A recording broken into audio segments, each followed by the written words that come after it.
సైదాపూర్ మండలంలో శివరాంపల్లి గ్రామానికి చెందిన ఒక బాలిక ఇంటర్మీడియట్ ఫస్ట్ ఇయర్ చదువుతున్న అమ్మాయి.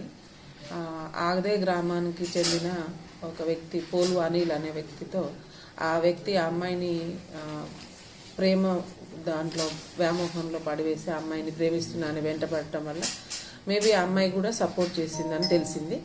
ఆ సపోర్ట్ చేస్తూ వాళ్ళ ఫాదర్ మదర్కి ఒక 3 months నుంచి ఆ అమ్మాయితోటి చాటింగ్ చేస్తుంది అని తెలిసిన తర్వాత తండ్రి మందలించినా కూడా అమ్మాయి వినకపోవడంతో ఆ పిల్లవాడు ఆ రోజు సాయంత్రము వాళ్ళ ఇంటికి కూడా వచ్చి వెళ్ళినట్టు తెలిసింది. That is on 14th November.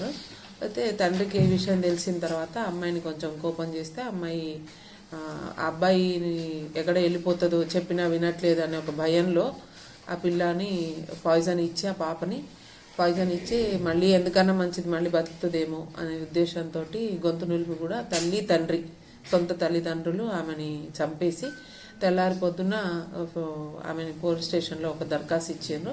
ఆమెకి కడుపు నొప్పి ఉంది, అందువలన చనిపోతుంది, ఆరోగ్యం మంచిగా లేక ఇబ్బంది పడుతూ చనిపోయింది పాయిజన్ తీసుకోనని కంప్లైంట్ చేయడం జరిగింది. కానీ కొంచెం మాకు సమాచారం అందింది ఆమె ఎట్లాంటి ఆరోగ్య పరిస్థితులు ఉన్నాయో ఒకసారి చెక్ చేసినాం. ఆ సిచ్యువేషన్ అంతా కూడా కొంచెం మాకు సస్పిషియస్ అనిపించి దాని మీద పూర్తి స్థాయి విచారణ చేసిన తర్వాత దానికి సపోర్టివ్గా మాకు FSL రిపోర్ట్ కూడా రావడం జరిగింది. ఇది గొంతు నులిమి చనిపోతే థైరాయిడ్ బోన్ అనేది ఫ్రాక్చర్ ఉంటుంది. సో FSL రిపోర్ట్లో ఫ్రాక్చర్ వచ్చింది కాబట్టి దాన్ని బేస్ చేసుకొని వాళ్ళ ఫాదర్ని పిలిపించి మేము ఫాదర్ ఇన్వెస్టిగేషన్ చేస్తున్న క్రమంలో అతని ఇంటికి వెళ్తే అతనికి భయం వేసి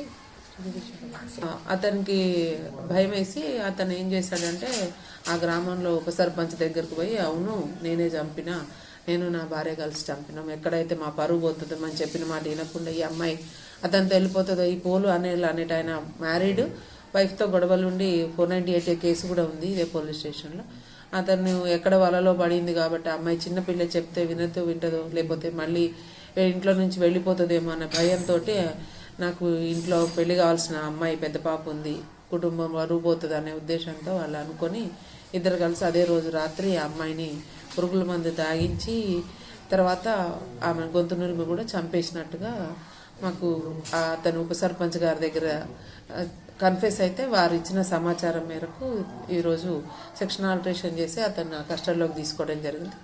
కస్టడీలో తీసుకున్న వెంటనే అతని భార్య ఇద్దరు కూడా వాళ్ళు చేసిన నేరాన్ని ఒప్పుకున్నారు. దాని మీద ఈరోజు అరెస్ట్ చూపించి మేము జ్యుడిషియల్ కస్టడీకి పంపుతాం.